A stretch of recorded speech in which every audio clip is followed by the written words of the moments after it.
Para sa ating headlines. Pamamahayag ng mga salita ng Diyos isinagawa sa Distrito Eklesiastiko ng Rodriguez. At lokal ng Chiba sa Distrito ng Tokyo, Japan. Sumapit na sa 30th anniversary ng pagkakatatag. Yan at ang iba pang mga balita dito sa Ibalita ang Pagliligtas.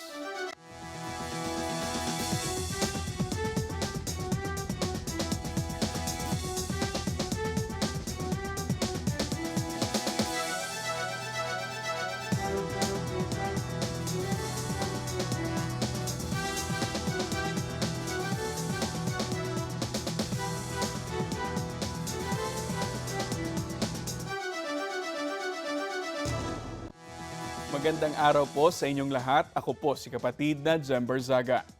Para sa mga detalye ng ating mga balita, sa mabilis na paglago ng bilang ng mga kaanib sa Iglesia ni Cristo sa distrito ng Rizal East, isang bagong lokal ang naitatag sa dako ng Bagbagin. Dinaluhan ng mga kapatid ang unang pagsamba sa lokal na ito. May balitang hatid si kapatid na Ibes Espedido. Isang malaking biyayang espiritual ang tinanggap ng mga kapatid sa lokal ng Bagbagin, distrito ng Rizal East sa pamamagitan ng mga salita ng Diyos na kanilang narinig sa unang pagsamba sa dakong ito. Pinangunahan ng kapatid na Arnel Makatangay, tagapangasiwa ng distrito, ang pagtuturo ng dalisay na ebanghelyo. Kami pong mga may tungkulin sa lokal ng Bagbagin ay lubos po ang kagalakan ng mabalitaan namin na pinagtibay po ng pamamahala na maging isang ganap na lokal ang Bagbagin. Para sa mga kaanib sa Iglesia ni Cristo ay napakahalaga ng ganitong gusaling sambahan sapagkat dito nila isinasagawa ang mga pagpupuri, pananalangin at pagsamba sa Panginoong Diyos. We are so excited, happy, and thankful for this special occasion. The brethren have been working so hard and praying even harder. And through the church administration, in God's perfect timing, He has allowed Bagbagin to become a locale. This has been such a spiritual experience, and this will be a memory that is forever instilled into our hearts. Words cannot express how thankful we are for the church administration, to our executive minister, Brother Eduardo V. Manalo, to our deputy executive minister, Brother Angelo Eranio Manalo, and most of all, to our Almighty God. Ipinahayag ng mga kapatid na lalo silang magpapakasigla sa kanilang paglilingkod at pagsamba sa Panginoong Diyos anuman ang mangyari. Sa atin pong tagapamahalang pangkalahatan, ang kapatid na Eduardo V. Manalo, at sa atin pong pangalawang tagapamahalang pangkalahatan, ang kapatid na Angelo Eranio Manalo, maraming salamat po sa pamamagitan po ng pamamahala na ginagamit ng Panginoong Diyos na kasangkapan. Maging sa liblib na dako dito po sa Rizal East ay nagkaroon tayo ng panibagong lokal ng iglesia. Dahil po dito ay lalong mapangangalagaan ng mga kapatid, lalong maipapalaganap ang ebanghelyo para marami pang tao po ang makaalam ng kaligtasan. Sa panig ng mga may tungkulin, anuman ang mangyari, patuloy silang maninindigan at tutupad ng kanilang tungkulin sa loob ng iglesia upang patuloy na malugod ang ating Panginoong Diyos. Mula po rito sa bayan ng Binangonan, ako po si kapatid na Ives Athena Espedido para sa Iglesia ni Cristo News Network. Samantala, nagpakita ng masiglang paglahok ang mga kapatid sa pamamahagi ng tunay na pananampalataya ng Idaos, ang isang evangelical mission, sa gusaling sambahan ng lokal ng Rodriguez, Distrito Eklesiastiko ng Rodriguez. Magbabalita si kapatid na Ashi Nagayo. Galing man sa trabaho, eskwela at sa maghapong gawain, namamalagi ang sigla ng mga kapatid sa lokal ng Rodriguez, Distrito Eklesiastiko ng Rodriguez, na maglaan ng oras para makisa sa pamamahagi ng tunay na pananampalataya. Sa pamamagitan ng pamimigay ng libreng kopya ng Pasugo God's Message Magazine at mga religious pamphlets sa kanilang mga kakilala at kaibigan. Ito rin ang nagsilbing paraan upang ipag-anyaya nila ang evangelical mission sa kanilang gusaling sambahan. Nakakatuwa ang mga kapatid sapagkat nakita po natin ang kanilang masayang mga ginawang pagtugon sa kanilang ginawang pagkaanyaya. Pagsapit ng takdang araw at oras ng Evangelical Mission, binalikan nila ang kanilang mga inanyayahan para makapakinig ng mga salita ng Diyos. First time lang po siya na kasi kasama po siya ng ng pamangkin ko, kaibigan po siya. Umayo naman po siya, pumayag naman po siya na sabi niya subukan po daw niya sumama na para makapagkinig din po sa aral po natin. At pumayag po siya, kaya inintay ko po siya na galing sa trabaho po, kaya sumama po. Kahit galing po ako sa work, okay lang po na imbitahan po ako dahil nga po gusto ko pong bumalik po nga ulit yung faith ko po kay Lord. Then para rin po maalam ko po yung aral po ng Iglesia po ni Cristo. Pinangasiwaan ni kapatid na Armando Cabana, ministro ng Ebanghelyo, ang pagtuturo ng mga salita ng Diyos mula sa Biblia. Para sa akin po, totoo po yung tinuturo ng Iglesia ni Cristo dahil po nakabase po siya dun sa Bible po. Sa awa ng Diyos, nadala po nila ang kanilang mga panauhin na mga mahal sa buhay, kanilang katrabaho at kanilang mga kamag-aral at nakinabang sa ginawang pag-aaral. Kaya naman kami sa panig namin sa lokal ng Rodriguez, sa pangunguna ng mga ministro, mga manggagawa, kasama namin lahat ng mga may tungkulin at marami pang mga kapatid. Hindi kami magsasawa na patuloy na balikan, pag-anyaya uli, sa mga dako na maaring sa kanilang mga tahanan ay may isagawa pa ang mga Bible study o mga pagdodoktrina. Pagkatapos ng Evangelical Mission, umuwi ng masaya ang mga kapatid dahil muli nilang natupad ang isa sa mga kalooban ng Diyos na may ipalaganap ang kanyang mga salita. Mula po rito sa Rodriguez Rizal, ako po si kapatid na Ashley Naghayo para sa Iglesia ni Cristo News Network. In our news overseas, another baptism in the Ecclesiastical District of Macau marked a joyous occasion as new members, including a married couple, received the blessing of baptism. Brother Mar Agustin reports. It was truly a blessed day as the brethren from the Ecclesiastical District of Macau rejoiced and welcomed the newly baptized members inside the Church of Christ during a holy baptism. Immense joy and peace were seen on the newly baptized members' faces as they received the Bible-based teachings during the preaching delivered by the district supervising minister, Brother Noer Misa. Husband and wife, Brother Jason Patilla and Sister Marjorie Patilla from the local congregation of Bara were some of the notable newly baptized members. According to them, their baptism day was truly remarkable, but they cannot stop themselves remembering all the trials they encountered as they were on the process of joining the Church of Christ. Actually, nalaman ko po kay Kaabil, kay Abilino Kiambao. Siya po kasi yung kawork ko, then siya po yung nag-anyaya na makinig ako sa mga salita ng Panginoong Diyos. Hanggang sa nagpasya po ako na magpatuloy makinig, hanggang sa doon ko po nalaman lahat po kung ano po yung katotohanan. Though they willingly continued to study and listen to the Bible-based doctrines inside the Church of Christ, they were not exempted from persecutions. Nakapaginig ako hanggang sa nagtuloy-tuloy, doon ko po naranasan na mausig. Isa na po yung mga katrabaho ko na totally nagbago. Na hindi na ako sumasama, na sinasabi nila na iglesia na ako, marami na silang nasasabi ng hindi maganda.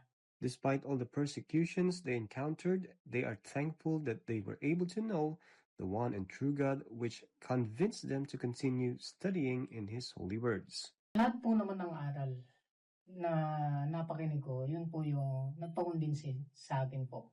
Doon ko po nalaman sa doktrina na taliwas po yung paniniwala ng ibang reliyon sa paniniwala sa iglesia.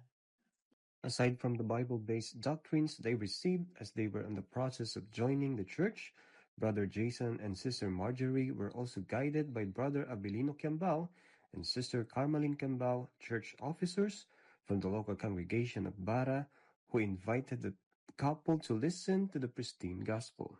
Pinagpapanata po namin. Pag may gusto po kami invite, kinakaibigan po namin. As the day of their holy baptism arrived, Brother Jason and Sister Marjorie experienced extraordinary feeling as they are now members of the Church of Christ. Sobrang saya. Isa na rin po kami sa isang kaanib na Iglesia ni Cristo na po.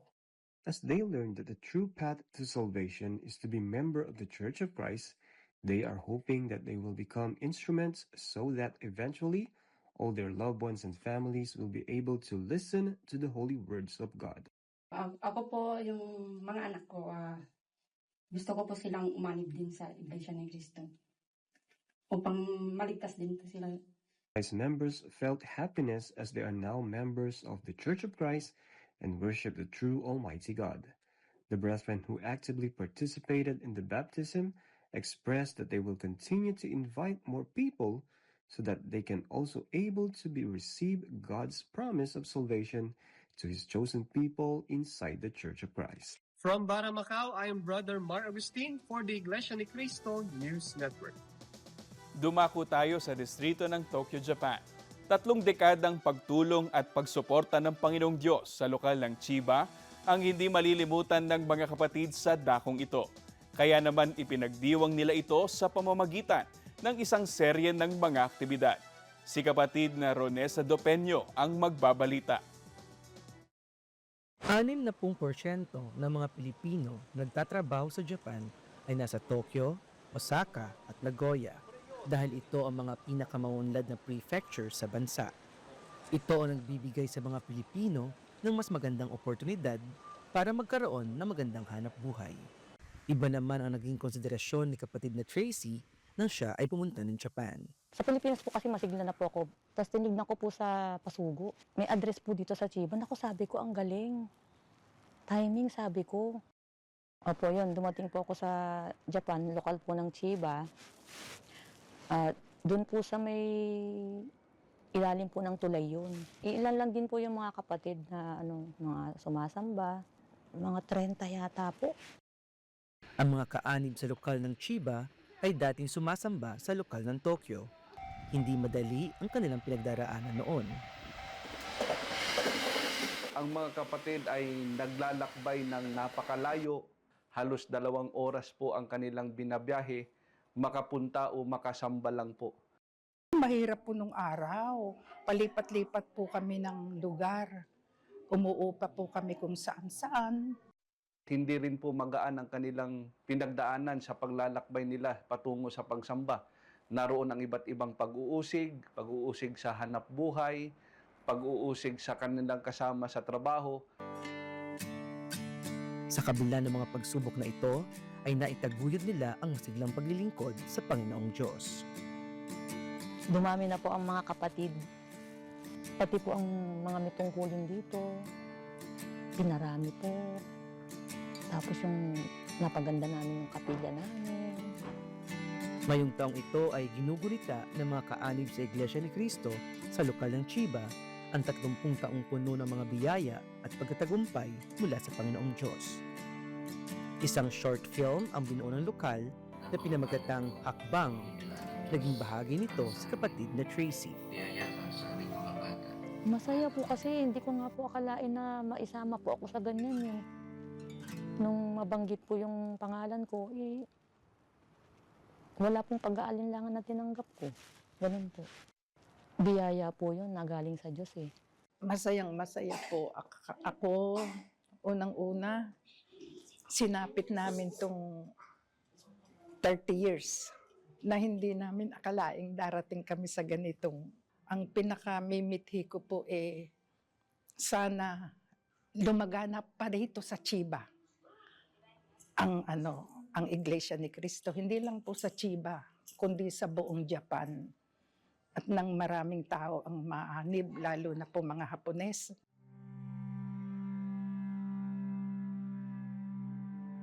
Sa totoo, hindi naman sila mga professional, pero at least na-deliver lahat nila yung kailangan nilang gawin para mabuo po yung programa.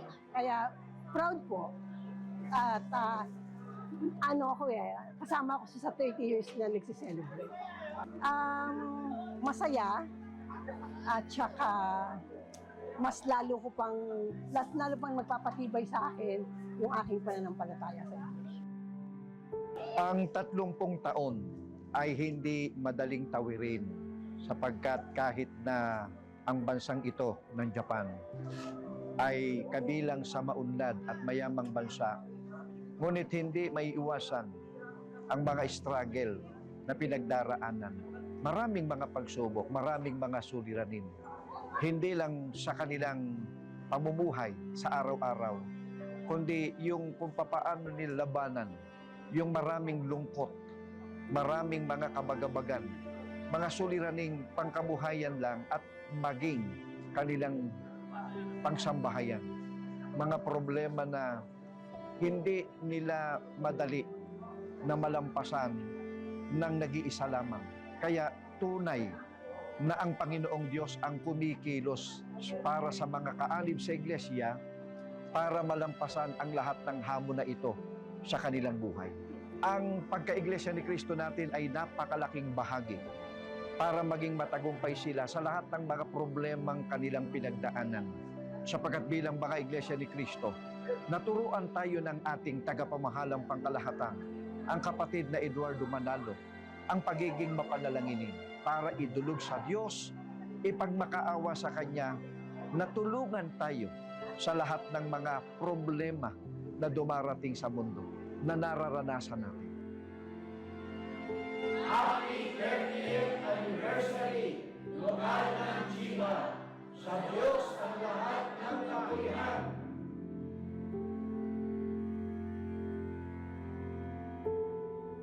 Mula po rito sa Chiba, Japan, ako si kapatid na Ronesa Dupeño para sa Iglesia ni Cristo News Network. Doon naman sa Distrito Eclesiastico ng Bulacan, sumapit na sa 99th anniversary ng pagkakatatag ang lokal ng Santa Barbara. Ginunita ito ng mga kapatid sa pamamagitan ng isang musical program na kinapalooban ng mga Iglesia ni Cristo Original Music. Narito ang balita ni kapatid na Midrel Macaspa. Masiglang nakipagkaisa ang mga kapatid sa lokal ng Santa Barbara, Distrito Eclesiastico ng Bulacan sa isang musical program kaugnay sa pagsapit na ika-79 na anibersaryo ng pagkakatatag sa kanilang lokal. Unang-una ay ang ating pagpapasalamat at pagpupuri sa ating Panginoon Diyos sapagkat mahabang taon na ang ipinagkaloob niya sa lokal na ito.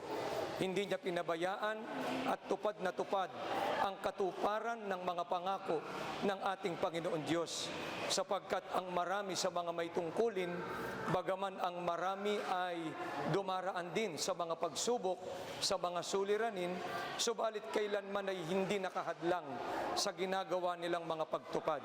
Palibhasa ay lubos na sumampalataya sa mga aral ng Diyos na itinuturo ng ating tagapamahalang pangkalahatan na habang papalapit tayo sa wakas ay lalo nating paiigtingin ang kasiglahan sa pagtupad ng ating tungkulin sa paglilingkod natin sa Panginoon Diyos. Una, nagpapasalamat kami sa pamamahala at higit sa lahat sa ating Panginoong Diyos sapagkat siya ang patuloy na gumabay sa aming lokal at higit sa lahat sa kabuuan ng iglesia sa lokal namin na patuloy na nagtatagumpay. Nabot pa namin ang mga ganitong aktibidad ng iglesia, lalo na sa aming lokal, sapagkat nakita namin na sa aming mga ninuno, sa aming mga magulang, ang pagsisikap nila para maitaguyod ang lokal at higit sa lahat, patuloy na makapaglingkod sa ating Panginoong Diyos.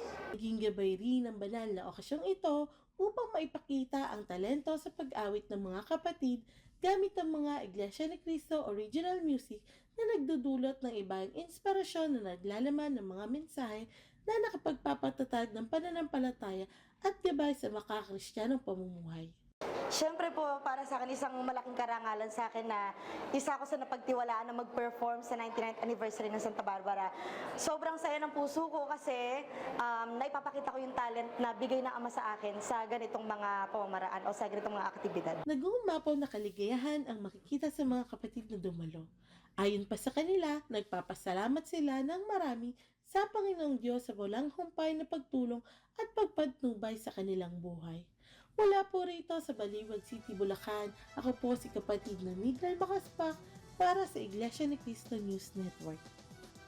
Patuloy po namin kayong inaanyayahan na abangan ang iba pang mga balita tungkol sa aktibong pakikipagkaisa ng mga kapatid sa mga aktibidad ng Iglesia ni Cristo sa mga programang Iglesia ni Cristo News Live tuwing alas 6 ng gabi at The Good News tuwing alas 10:30 ng gabi mula Lunes hanggang Biyernes. Mula po sa lahat ng buo-buo ng programang ito, kami po ay nagpapasalamat sa inyong pagsubaybay. Ako po si kapatid na Zambarzaga at muli po ninyo kaming samahan sa susunod na episode upang ibalita ang pagliligtas.